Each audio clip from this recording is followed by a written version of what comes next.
So this next interview was so great incredible interview that we actually decided to cut up into two parts. This is our first two-parter ever for Big Shot.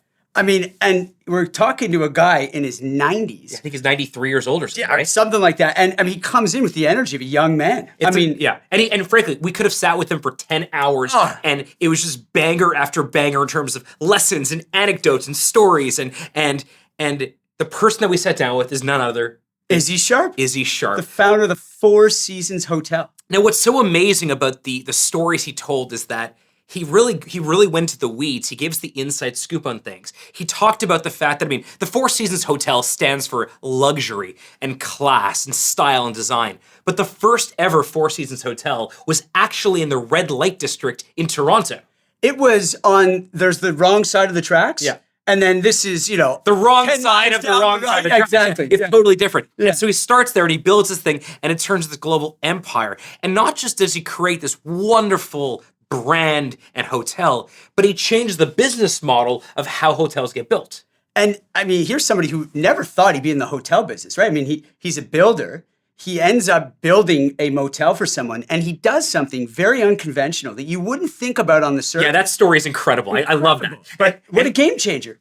Issy is really a polymath. And what I mean by that is he pulls insight information input across every single discipline. And then he creates and shapes this hotel, these buildings, this culture in a way that it's just incredibly inspiring. No matter what industry you are in, no matter what you are doing with your life, there's so much you can learn from this particular interview. It's incredible. He's someone that, it took him decades to be an overnight success. Right. Even the story of how long it took him to have his first hotel. And then from getting from his first hotel to his second hotel and the lessons he learned along the way, it's incredible. Yeah. And like a lot of our other guests, one thing that comes out is that his connection, his relationship to his family, in particular to his wife, right? How he talks about his wife with incredible respect and care and appreciation and gratitude. It's something that everyone who is married or anyone who's in a relationship, we can all learn from. Because one of the secrets of the success of Issy Sharp and Four Seasons is Rosie. Oh, big time. It's a 70-year love story, partnership. They have an incredible family but best of all, the story of how he goes to meet his father-in-law, who wasn't too sure about him at first, and what he does to win over his father-in-law. That story, it's amazing. So I think we talk about love, we talk about culture, we talk about building, we talk about success, we talk about capitalism, we talk about business models. This is one of those episodes that we could not package everything into one single episode, so we decided to cut up into two. And honestly, if you're going to make a two-parter for anyone, Issy Sharp is the one you do it for. The other thing we have to talk about, and we have to at least acknowledge, is he had some early investors in the Four Seasons business when things were just getting started. I can't even calculate the return on investment. It must be one of the greatest investments of all times. Yeah. These people gave him $90,000 to invest in this tiny business that turned into a multi-billion-dollar empire. The way he tells it, how he goes into details about what that investment meant from a percentage perspective, from an equity perspective, and what that is today, there's nothing like it. And it's also, he really had strong morals. He took care of them. There's 1,000,001 ways he could have tried to play games to get them out of that whole thing. And they gave him what ended up being a very small amount. And he stuck with them for many decades because they believed in him in the early days, and they became very, very wealthy off this one small investment. Yeah, ladies and gentlemen, you are going to hear about probably the greatest investment of all times that none of you have ever heard about, and we share it today with Issy Sharp. Started from the bottom, now we're here. Started from the bottom, now the whole team here. Started from the bottom, now we're here. Started from the bottom, now my whole team in. Started from the bottom, now we're here. Started from the bottom, now the whole team here. I didn't keep it real. So this is amazing. Issy, thank you for joining us. This project for us, Big Shot, is part documentary and part sort of kibitzing in an old school Jewish deli. Mm-hmm. David and I are proud Jewish entrepreneurs, and frankly, we've been inspired by the great Jewish entrepreneurs that have come before us. And in our view, I think you may not want to say this, but in our view, you are one of the greatest Jewish entrepreneurs. And part of what we want to talk about is your story. We've obviously read your wife's book. We've done our research.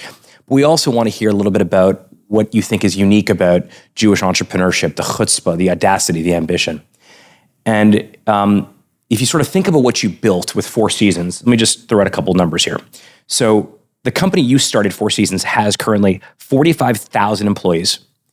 You have 124 locations in 47 countries. 23 years in a row, Fortune magazine ranked Four Seasons as the world's best companies to work for. And this is kind of neat. Steve Jobs actually credits Four Seasons customer service as the inspiration for the Apple Store. That is incredible. But we want to go way, way back. And we want to talk about even before you built that first 125-room hotel in 1961. We want to talk about you growing up and what it was like growing up in the Sharp household. You've talked about your mother being the matriarch of the family. But what was childhood like for you? Well, you're right when I say my mother was the matriarch. She ruled the house. She was the head of the business that my dad. She would direct what he should do. He was more of a, he was born from the Talmud. He was, slated to be a rabbi. He was born in what is now known as Auschwitz. Yeah.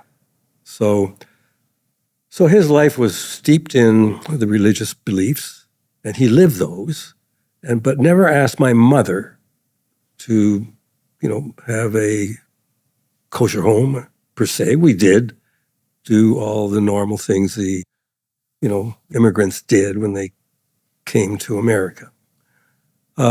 So she really was a force.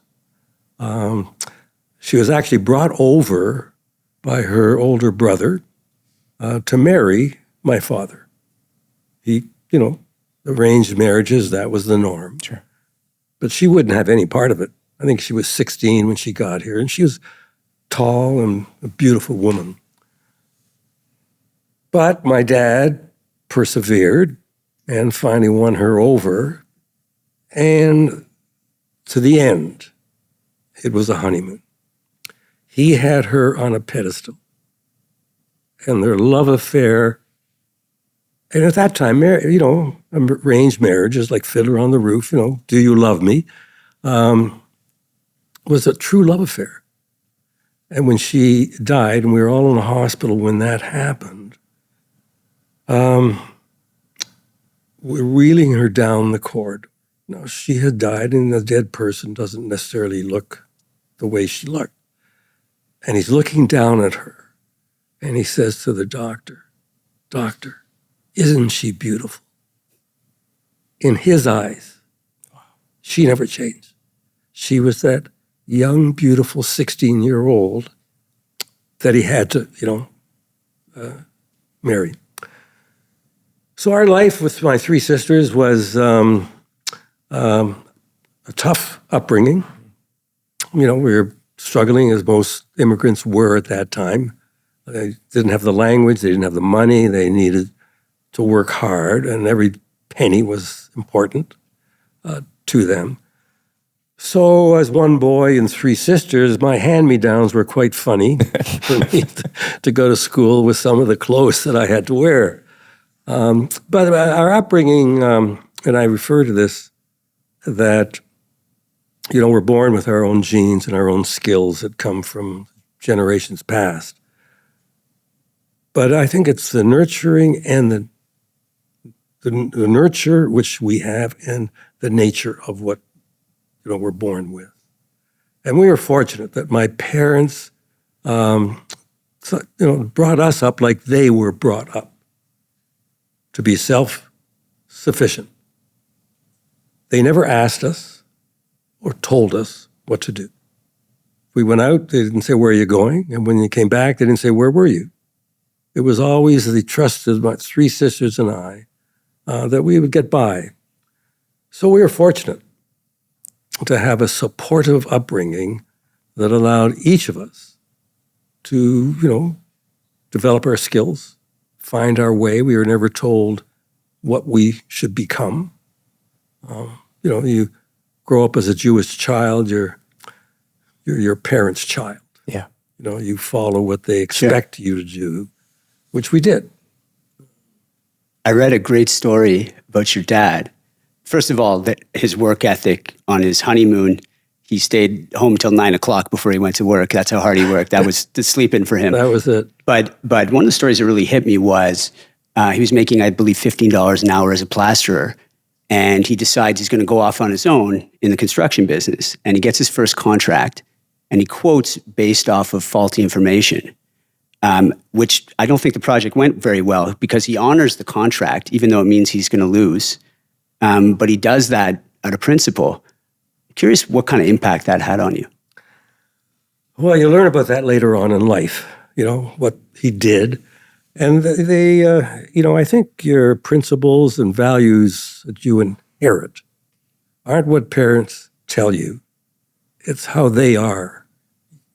It's like osmosis. You learn by example of how they are treating people and how they treat you. So that experience of living up to your word, your bond, is important. You make a commitment, you live up to it. Even if it costs you money. It cost them for years. They were paying off the debt that they had. From that first project? Wow. And my mother would not, to her, that's what you have to do. You made a mistake. It's the right thing. That's it. We'll do it. So they struggled and finally, paid it off. And then he slowly got into the building business. And as a kid growing up, that was my life. I loved working on construction. Somehow it was like a challenge. You played a lot of sports, and that competition was part of my life. So when I was working on construction with these tough immigrants, Polish, Italian, Jewish, they just were so thankful to have a job. And when you saw how they worked, what a lesson. And you tried to live up. So you could never quite do it as well as they did. But I think you earn the respect with your efforts. Yeah. So growing up and working on construction during the summer was my life. And I really enjoy that challenge, whether it's working in the heat and the dust, or when I was older, working in the cold. Right. So it was a great training. There's this interesting piece of research that Dave and I picked up, which is that to this day, there's not a single Four Seasons where the architectural drawings go forward without your approval. Did you care about architecture and design in those first couple of years when you were on the construction sites? Was architecture and the beauty of the building, was that something you thought about, or was it more a job? Well, when I started the company, then architecture was a big part of my, expertise. That's what I studied, and that's what I was, conscious of, the aesthetics. But it's not that I was the designer. I knew that if you hired the best in their fields, you're going to get something better than what you could do yourself. So we always hired the people that we thought could do the job best. Yeah. I critiqued rather than created. And my approach to it was more from a functional point of view. Because design should is direct design. So my look at what they were presenting, I would always make a decision based upon the practicality of it. As a builder, I knew what was difficult to build and what wasn't. So I could control costs by simplifying things from a construction point of view. But basically, most of the design that people show you, you accept. Yeah. So you're really tweaking the edges. Right. And to this day, same principle applies. I'm going to switch gears to talk about love, which has obviously played a huge role in your life. Harley and I are both married with children, and family is extremely important to us. And we hope to be married for 70 years. That's right. I believe it's 70 years now for you and Rosalie. Yeah. But we got to go back to 1952. Okay. You're working construction. You're just getting your start in this construction business. You're dating Rosalie. You're now long wife over 70 years, and her father forbids her from seeing you. He wants a doctor, a lawyer, not a guy schlepping construction. What's the famous joke? You told the joke? Yeah. What's the joke? For the audience, the first Jewish president, Mrs. Goldstein, sitting next to the vice president. It's the inauguration. And the vice president turns to Mrs. Goldstein and says, Mrs. Goldstein, you must be so proud. Your son, he's the first Jewish president. My God. And she goes, I am. But his brother's a doctor. And so, like many Jewish parents at the time, and probably even still to this day, her parents wanted to marry a doctor, a lawyer, somebody who could be a professional. And I imagine because they had schlepped in dry goods and shmatas or whatever, like most Jewish immigrants or immigrants in general at the time. But here she comes to see you. She's upset because her father got upset, threw her out of the house because she saw you even though she wasn't supposed to. And you say, come, we're going to go talk to your dad. So what isn't covered in the book is, which I'm dying to know, is you walk into that room, her father's sitting there. Like, what did you say? Well, I don't remember what I said, but the reason, and it wasn't because I was basically in construction. It was more that I was a bit of a near-do-good. I was taking out other girls. I was, having a good time as a kid growing up. When you're, when you're 20, 21, you're playing the field. So even though I was, dating Rosalie, I was also taking out other girls, and some were a bit of a player. Yeah, and some were questionable. So apparently one of his friends saw me with one of these questionable girls, and that's why he forbade her to see me again. He said, look, this guy is not trustworthy. So when she came to my construction job and said, I don't know what to do, my father locked me out because I disobeyed. I was disobedient. So my first reaction was, okay, let's go talk to him. And I don't know why. Like, I'm only 20 years old. But it didn't, my whole life has been that example of I never ever have feared the talking or doing things. I've never ever, for whatever reason your brain works certain ways, I've never had a fear of failure. It doesn't even, when I was doing something, it just doesn't even pass through my mind that it might not work.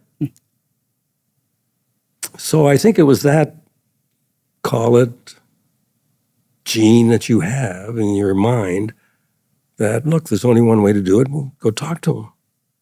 Chutzpah. And it is.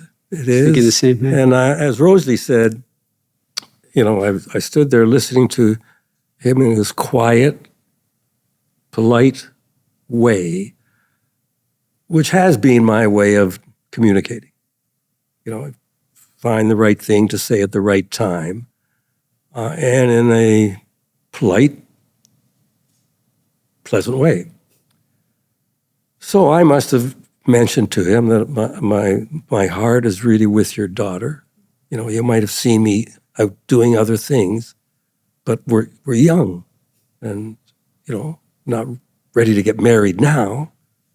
But I must have assured him that my true love was Rosalie.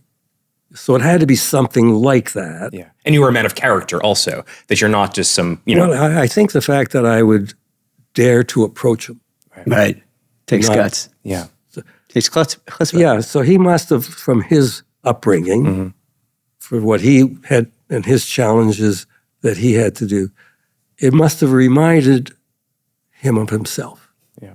That he approached life That way. and built his way up without no compromise. So I think just the fact that I was prepared to talk to him, it's not what I said. It was just the action The act of doing that. immediate action of, okay, let's go talk to your dad. So I think in his mind, he probably wasn't even listening to what I said. It was just... It's like the chutzpah of this kid to come talk to me and show up like this. I would have done the same thing if I was that guy, right? Yeah. So I think about, you talked about you've never had a fear of failure. And I wonder how much of that came from your upbringing, your parents instilling with you this sense of confidence. Did you feel, I mean, you talked about them providing you, creating an environment for you to be independent, but did they also provide you with sort of a swagger or a confidence that you can do whatever you want to do? It wouldn't be swagger. It would be trust in your beliefs. Because that was my mother and my father. You know, they both struggled to get to where they were. And you saw that. And I think you're born with a certain self-esteem that they encourage. You know, that's what I mentioned with the nurturing is, you know, they didn't suppress you in your thoughts. Sure. So it built in myself and my sisters, I think, confidence and belief in yourself. Because my mother did. I mean, you know, she didn't have the language, but she was certain of her opinion. Yeah. I mean, there's no doubt. Rosalie talked to her, she Sounds said, familiar, Dave? Yeah. Rosalie described it as a woman of no self-doubt. You know, she wasn't born here with all the, you know, policies and etiquette. And she could be quite rude. But she had no malice. It wasn't like she was intending to be rude. That was her. Yeah. And she was going to speak her mind. And if you didn't like what she said, it's your problem. Yeah. But it wasn't with malice. Yeah. It would always be, you know, I remember my dad's brother. They were partners together. And he sort of took advantage and he was older and went off and made a lot of money, but he didn't take my father with him, even though they were plastering partners. He went off, and my father it would be easy for him, come on, Max, let's do it together. Yeah. So she was always, you know, angry with him about that. And I could often hear them yelling and screaming at each other, you know, this, that. He's screwing you, he's not, you know, stuff like that, yeah. But at the end of the conversation, he said, okay, Louis, that's enough. That's enough. You'll come for dinner with Rose, the kids. We'll have dinner together tonight. It was that way. And that was it. Yeah. It was like, you said your piece. I told you what I thought. And now we're going to move on. Now, we're still friends. Yeah. So you grow up with that principle of, you know, you stand your ground. And my whole life, I've never been intimidated. I've never shied away, and I often wonder, how did I do that? Like today, with a little more maturity, and I said, I have no idea why I had the courage or chutzpah to go up to the most important corporation in the world, ITT, and I think I can make a deal with them? That's ridiculous. But in my mind, hey, it's a good idea. I think they might like to hear about it. So my belief in my ideas never wavered. Amazing. I just had a conviction, and I couldn't understand why other people didn't see it. So I think, as you both have done, you believed in what you were doing and gave you the perseverance to overcome the skeptics and the difficulties. Yeah. Because you could see the end, it's got to work. I will find a way to make this work. Oh, you certainly did. So there have been so many situations like that, that for some reason I've never felt out of place, you know, talking to royalty or business people who are way beyond my reach. For whatever reason, I just felt I'm okay. I'm not trying to pretend and be anything other than what I am. You are. Let's talk a bit about that transition from you doing construction to that first, that transition to the hotel business. You were hired.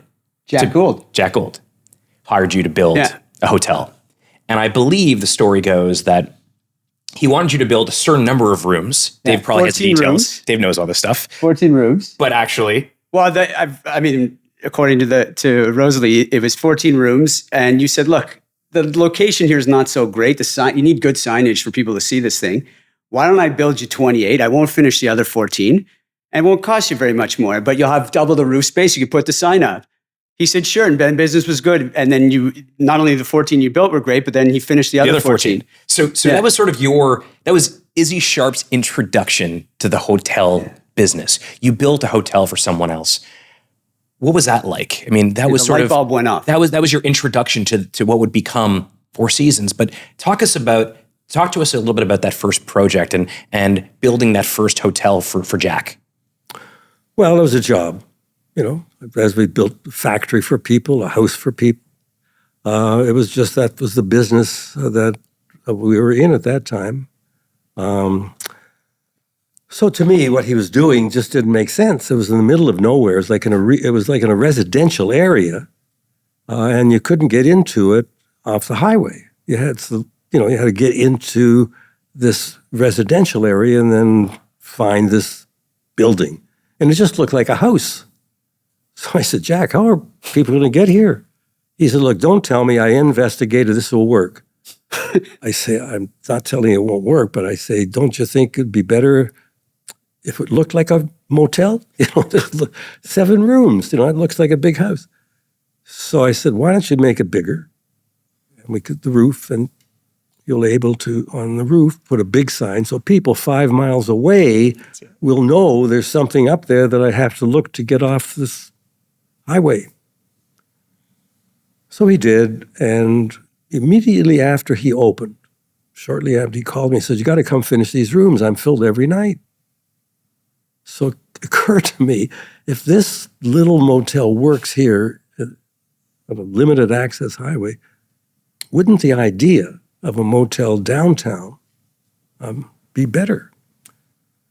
Well, that was the beginning of a 5-year journey of working at night to try to put together the idea of convincing people that this might work. And the answer I kept getting was, look, I know you know how to build it, but you don't even know what you're talking about. I said, I know I'm not going to run the hotel. I'm just saying the idea of this. So that fell on deaf ears.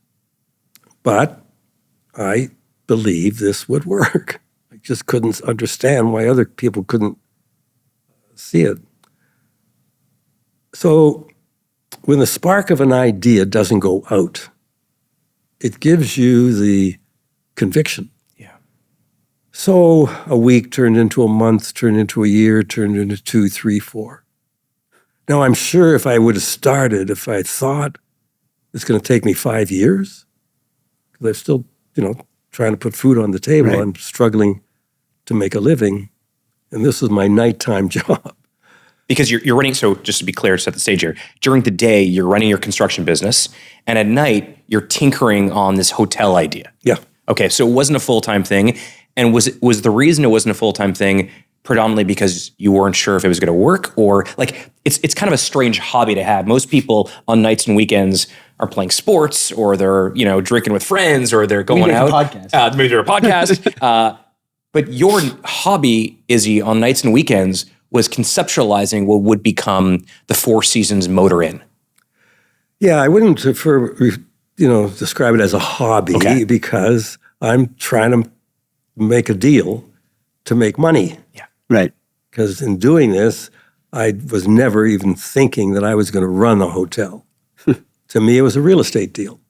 Which you were a real estate guy. And that was my business. Construction guy. Right. I could build it, make it, and probably sell it. Sure. Right. That's the business of, real estate is a commodity. Yeah. It's not something you own all the time. It's something you build and most likely you sell. So to me, that was it. It was a business to try to make a little more money from what I was doing. And eventually, I was able to cobble together enough money by getting my sub-trades. Wow. That, you hire sub-trades, plumbers, electricians. Architects. They put in with you. No, I got them to agree to defer my payments. So let me build this, and I will pay you part of what the contract is.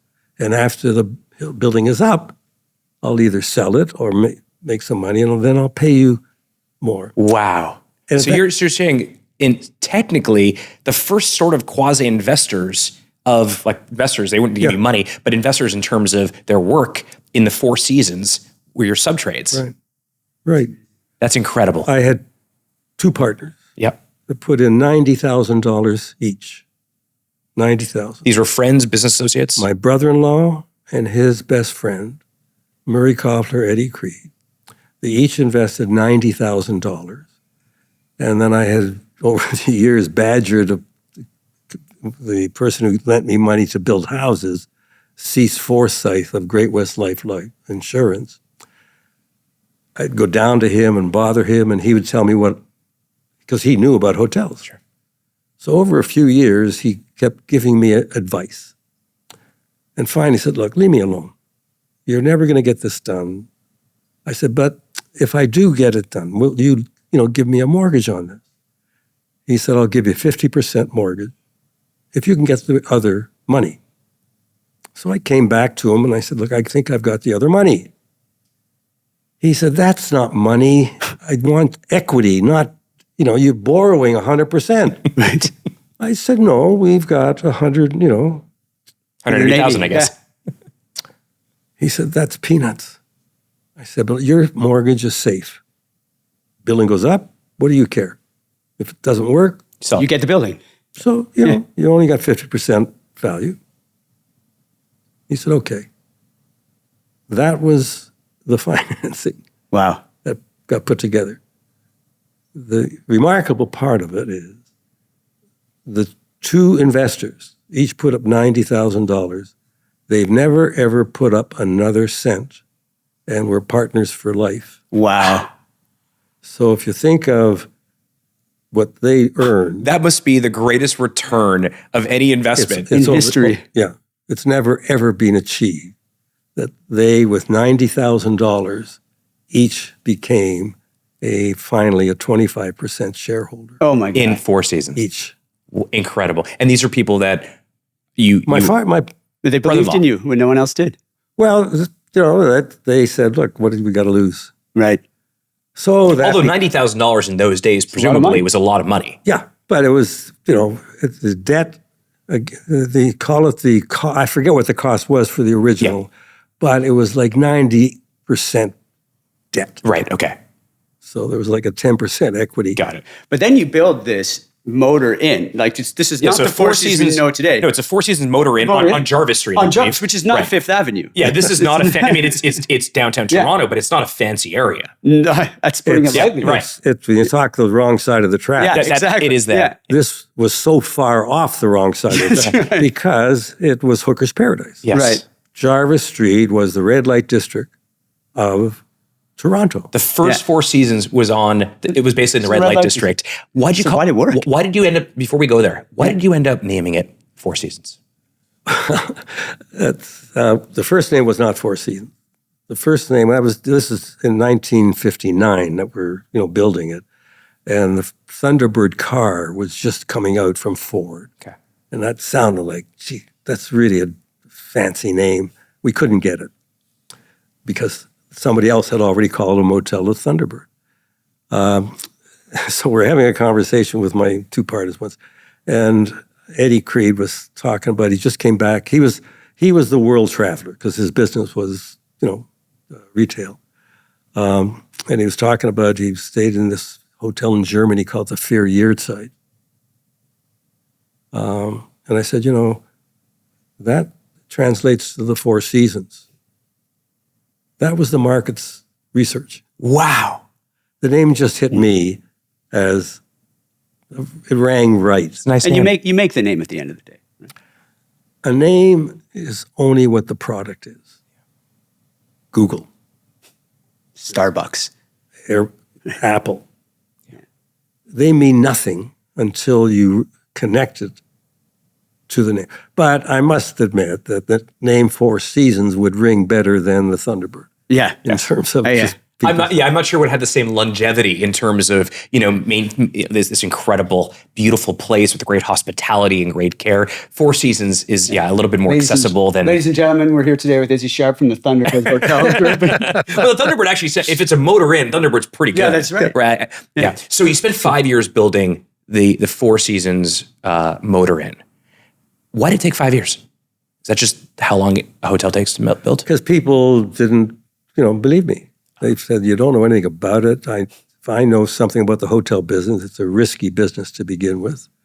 There was one man that financed, was a major financer to most people in real estate, Max Tannenbaum, who at that time was one of the wealthiest, developers, and he was in the steel business in Canada. This is Larry's father. Larry's father. Yeah. Larry is one of the youngest of the many children. And he and my dad were friends and partners. Built an apartment building together. So I approached Max, like everybody approached Max Tannenbaum. And he said, look, take my word for it, kid. You don't know anything about this. I do. And you will beat your brains out. Don't touch it. Now, when Max tells you not to do something, usually you do it. You don't do it. Because he, successful businessman. But to me, it just didn't make sense that people couldn't see why. If this little motel on the highway worked so well, why wouldn't it be more successful in a convenient downtown location? And the reason I'm on Jarvis Street is because land was cheap. So I could buy a lot of land inexpensively. And I knew people coming from out of town, they wouldn't know whether it's red light district or not. They'll know if the building is worthwhile staying at. So it's all these things. You have ideas, and you have the belief in them. What did you can't knock them for not seeing the vision. Here you are opening a hotel in the red light district, right? What do you think what were some of the key things that made that hotel successful? And were those things that became pillars for the Four Seasons later on? Or? Yeah. It's the research that I was doing to try to understand the business. I traveled and spoke to a lot of people over those many years. As I'm doing it, I'm also thinking of what would be the right thing to build. And there was an article I read about this man, Elliot Fry, I think his name was, who was a furniture design builder, and called. Then he said, come down and I'll talk to you. And Where was he? He lived, I think it was in Houston. Okay. So I flew down, met with him, and while we were talking, we were in a downtown place in his hotel, and it was like in a courtyard. And it was right across from a bus station. If you went out of that courtyard, you were in the middle of a busy, noisy place that looked like a dump. So that rang a bell with me. So when I'm designing the hotel on Jarvis Street, I gave it direction to the architects. I said, I want to build this like the old medieval cities, where you have like a walls and people live inside. Mm-hmm. So there'll be a courtyard, but very few rooms will face the street. Mm-hmm. They will all face into the courtyard, and the courtyard will become a garden. A swimming pool will be like an oasis. So you had to get people to look at what you're building as a reason to go there. And that concept of creating aesthetically pleasing, using gardens as the atmosphere, really became the style that got us going from thereafter. So I think you learn things over those 5 years, you're gaining some insight into what it is you think will work, not just a strip motel anymore. Sure. So, you develop your ideas based upon a lot of conversations with other people. So those 5 years weren't at waste, just knocking on doors. Yeah, you were learning, you were building the Yeah. ideas and the culture that you wanted to use in these You gain hotels. an insight into what it is you might want to end up building. So then you decide at some point, okay, this model, this hotel model or motel model, I guess at that point, works really well. Did you know you're going to build hundreds of them? Like, did you know that this is going to be a big thing? Or do you say, let me try a second one? Was it still really about the business? Like, do you think you were onto something at this point? Or was it more just, let's try a second? How big was the ambition? No, to me, build it. We were running it. It was successful. I enjoyed that aspect of it once we got started. And you were running the hotel you itself? did manage it. You were It managing wasn't a real I estate. didn't, but I hired somebody. Okay. Okay. And in hiring, I didn't know anything about hiring people. Sure. Remember, You're ready for trades. I am a two-man construction. Right. My dad and myself. So there was a new hotel opened in Toronto. I think it might have been called the Westbury. And it was the new hotels. So I went and spoke to the general manager of that hotel. And I said, look, I'm building something here. I'm not coming to you to see whether you'd like to, join me. But do you know anybody I might speak to in the hotel business to hire as a general manager?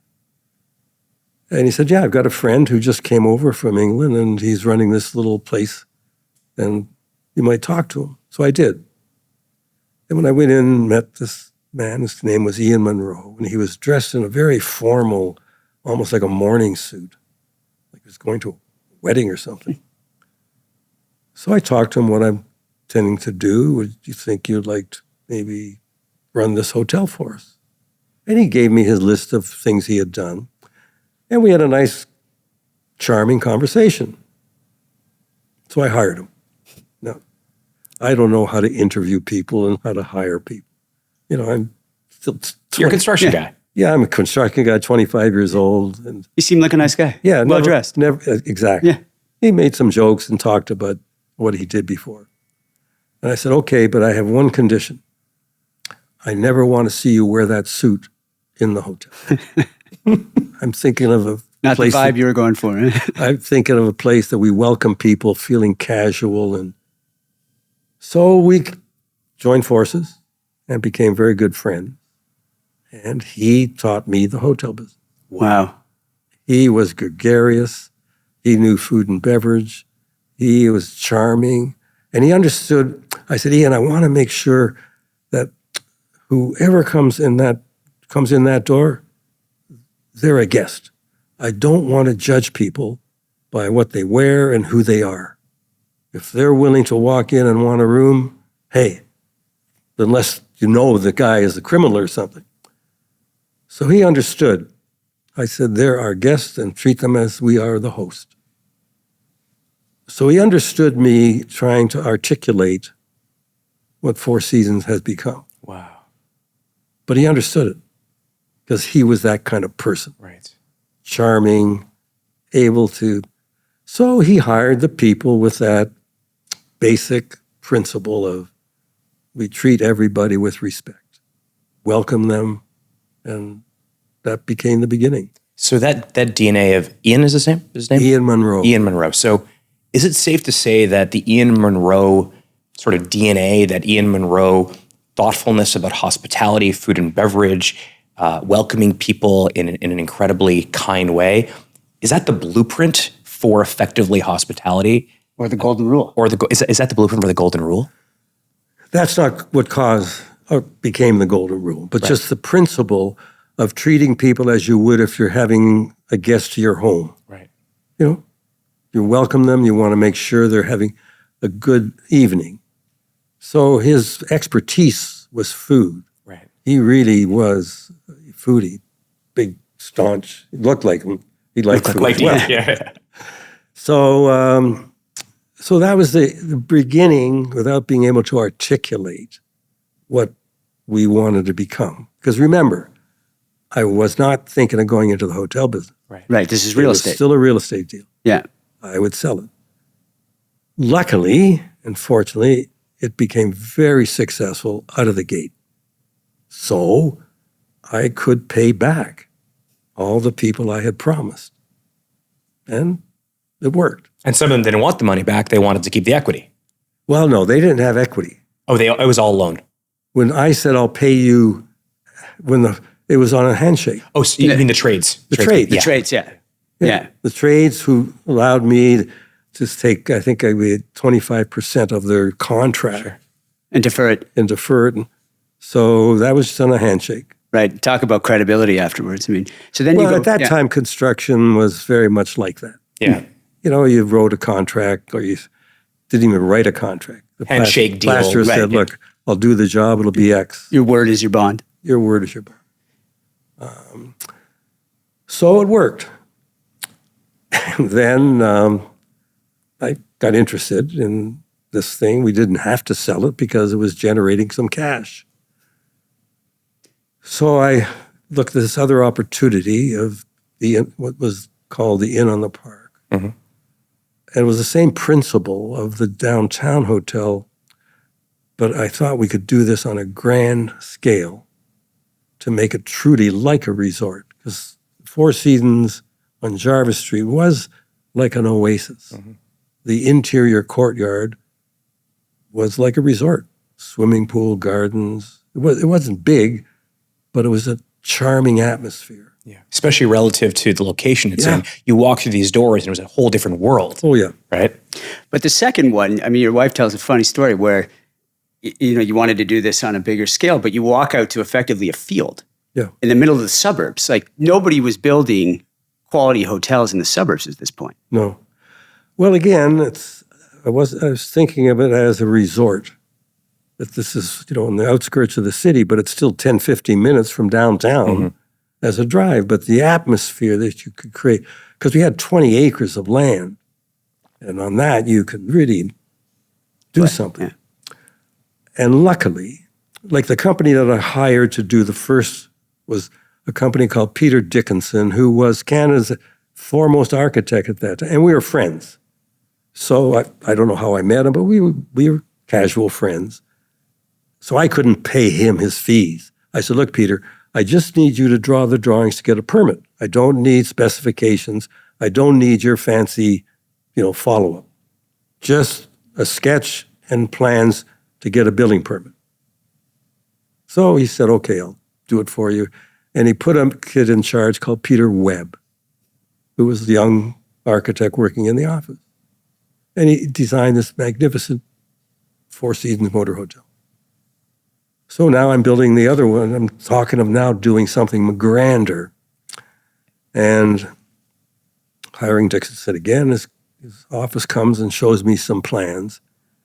And I say, this is not a resort. This is like tower. You're building, these could be downtown Toronto. This is just, 3 towers.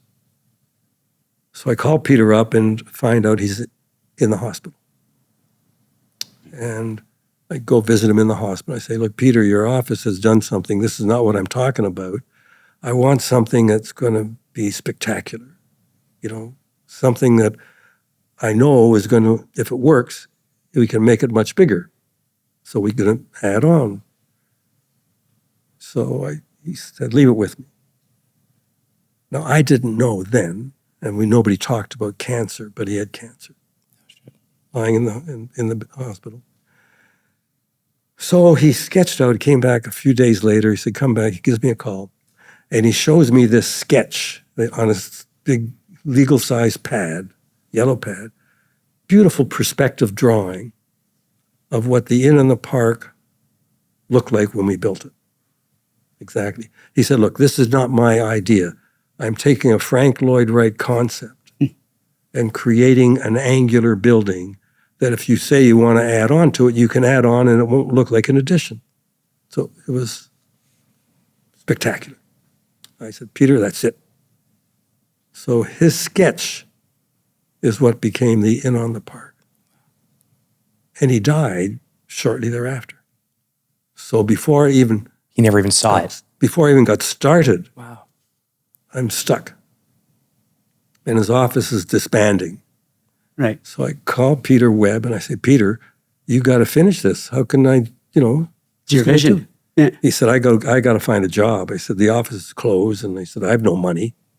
I say, look, why don't you, and you had, two guys in the office, why don't you guys rent an office? I'll pay you on a weekly basis. So you'll be able to, pay the rent and do the job. So you'll do this building for me.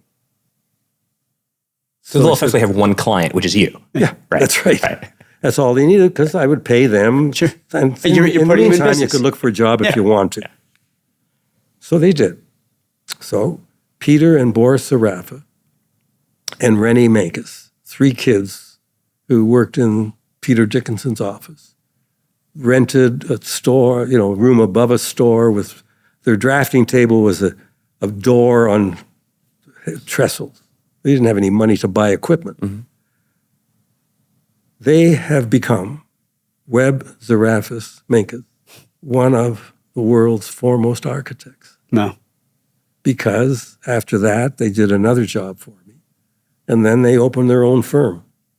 So Incredible. the Peter Dickinson office transformed into Webb, Zarafa, Mankus, Housen Amazing. to become Canada's foremost architect. And partially what I think you saw with them, which I think is fairly, if you look at sort of your story, your ability to spot talent is quite amazing. It's remarkable. But your ability to actually invest in talent that other people don't see, I think is really what makes the story so special. Yeah. And, David and I think a lot about in our own businesses, how to spot talent that frankly no one else sees, and then how to invest in them and how to give them all the tools they need to become the best at what they do, world-class at what they do.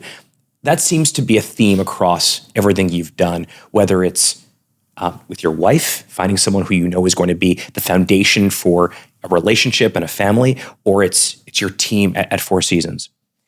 You now have your second hotel, and now you're beginning to think a little bit bigger about many more hotels. You take off to Japan, you look at a portfolio of hotels. At this point, now that the second hotel is built, are you ready to make the Four Seasons this great global phenomenon? Is that the time where you're like, okay, this is way bigger than anything I could have ever imagined? No, because at this point, we had 2 hotels. And I was still trying to make a living building apartments and houses. So the hotels were generating cash. They were very successful, which needed to be because Otherwise, there's nothing. There's no second business. hotel was also done the same way. The first hotel, Trades all borrowed deferred. money. Got it. All borrowed money. As I say, no equity was put in. These partners didn't put any more equity, and I didn't have any equity. So everything is borrowed. Because I went to the bank and said, and the Four Seasons downtown was a gem. Everybody talked about it.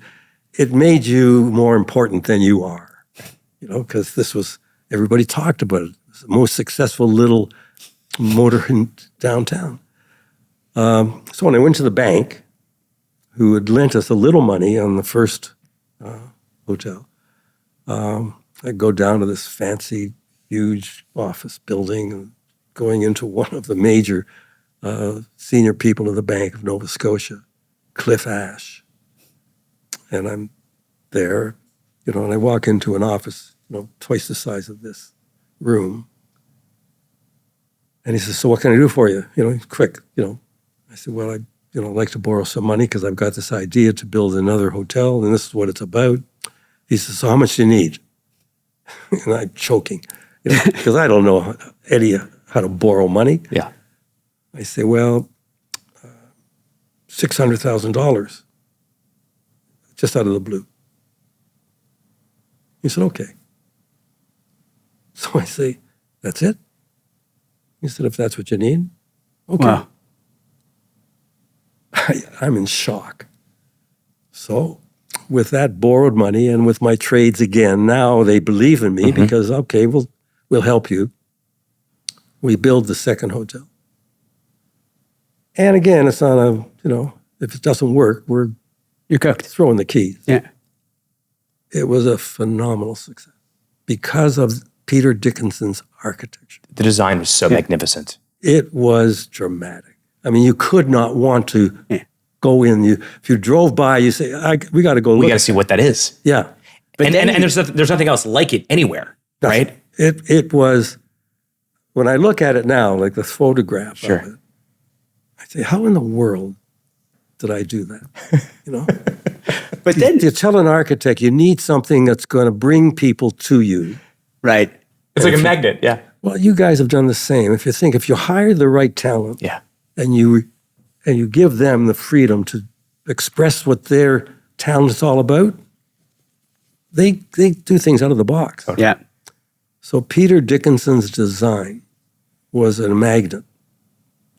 And Ian Monroe, in managing as a host, did spectacular things in terms of the guest experience.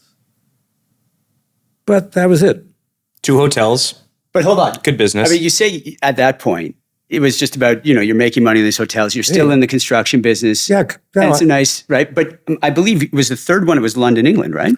the third was London, England. I mean, that's a big jump. That's a chutzpah moment. I mean, here you are. You got, it's Toronto. well, and- you have one in downtown Toronto. You have Right, one in one the in the suburbs. suburbs. Now you're thinking London, England. That Right. seems like a fairly large jump in terms of Right. ambition and scale. I mean, now you're big. London, England is no. Now you're a big shot. Yeah, now you're big shot. Well, after we built Ian in the park, and now we're into a little money, so now I'm not struggling as much, and we could afford. And we had never taken a vacation, Rosalie and I, so we married in 55, and the hotel opened in 63. So for that length of time, the only vacation we ever took was 5 years after we were married. We went for a weekend in Niagara Falls. Okay. And remember, we're struggling. Rosalie makes her own clothes. She's frugal with the little money that I'm earning, and she never complains. So now we've made a little money. And I said, look, why don't we take a trip? We'll go to Europe. We'll really do it all out, but we'll still do it on a budget. Mm-hmm. So wherever we go, we'll stay one night in a good hotel to really get experience, and the next night, the worst hotel. So we'll average out. So it's good, but nothing in the middle. Was this a business trip or was this a vacation? Vacation. It was. This is just going, But you still want to experiment with different types of hotels there. well, yeah, but no, I wanted to make sure we could afford a budget. Okay, so it's for budget reasons. Budget reasons, we wanted to, go to London and experience visiting London. So while in London, we stayed at the Dorchester Hotel one night, and I'm blown away. If I thought what we did was special, I said, we're in the minor leagues. This is class. The Dorchester Hotel in London. Yeah, tuxedos, valet parking, It was white linen. We were in awe. So, and then we did that going through London, Paris, Italy, and then Israel. So we spent one night in each of these cities. In Paris, we spent one night in the George Cinq. Mm-hmm. So it was a great experience of how 2 kids are traveling through Europe. Remember, we have never traveled. We've never been anywhere. And you're in your 20s at this point still? Early 30s. Early 30s. Now I'm 31 or 2. Okay. And Rosalie never traveled. She never took a vacation as a kid growing up. So we come back and we're, things are good again. And I happened to mention to a friend who was in the construction business, we were talking, I said, I had this great experience. Just came, and the hotel that I just can't get out of my mind is the Dorchester Hotel. So he said, my company owns that hotel. I said, really? He said, yeah, the McAlpines. They own that hotel. I said, well, you tell your people, if they ever want to build a nicer hotel, I can do it for them. Like a joke. Mm-hmm. A little while later, he comes back to me. He said, were you serious about wanting to build a hotel in London? I said, well, sure, why not? So he said, my people would like to talk to you. They have a project they've been trying to get off the ground. That became the beginning of, again, another 5-year journey of negotiating to get the London hotel, make it a 4-season, or at that time, the Inn in the Park. Wow. Right? And that experience, that getting that hotel, building that hotel, caused me to think, I'm going to change my career direction. I'm still going to build, but I'm going to focus my attention on building hotels. So London became the prototype and the catalyst that changed me to try to become a hotelier. And it all happened because you made an random remark to a friend of yours that you can build something better than the Dorchester Hotel. And that particular friend came back to you and said, go do it. Yeah. So that hotel in its first year was voted the best hotel in Europe. So we did build a better hotel than the Dorchester. Wow. And that was called the Four Seasons? No, at that time it was called the Inn on the Park. Okay. Because the Inn on the Park... You had that from was Toronto? the Toronto one, yeah. Well, because that was the name. Okay. Yeah. You know, that was everybody talked about, sure. the Inn on the Park. And that experience was probably one of the most enlightening, enjoyable experience in my life. Is that the moment where you're like, I made it? I've never ever thought that. That doesn't seem to come in my way of thinking. It's just that I enjoyed it and enjoyed the people and the challenge. Because, like everything else, it was a huge gamble. That seems to be the common answer amongst a lot of our guests, although we had on as well, said the exact same thing. He's like, you know, we asked him, when did you really think you made it? And he's like, I still don't think I've made it. Yeah. No, it doesn't come into my way of thinking. But the experience there was just a growing up experience. Yeah. Of, dealing with people who were, next to royalty. These were Europe. These are socialites and history in the making. Sure. A family, McAlpine family, Sure. One of the largest industrialists in Europe. So my meeting these people and being welcomed and treated, politely was really a great learning experience. And let's face it, I mean, you're a Jew going to see the McAlpines, who I'm assuming are old money. Yeah. And this is not in we're talking the 60s, right? No, Or 70s or, yeah. This is, and Izzy is a Jewish, Right. Everybody knows who you are. Yeah, it's Right. like Finkelstein or It's Siegel. not what Everyone, you look like. Yeah, It's, you're introduced. Right. So, and I've never gone by my name Isadore because that's the way you grow up. People call you Izzy or Izzy. My aunt used to call me Isadore because her son was also called Izzy. So Okay, so that was her way of differentiating. this thing. So that really was the catalyst. Yeah. And from that point forward, I focused on trying to build more hotels. So if you loved part 1 of the Issy Sharp episode, stay tuned for part 2. It is a banger. Started from the bottom, now we here. Started from the bottom, now the whole team here. I done kept it real from the jump. Living at my mama's house, we'd argue every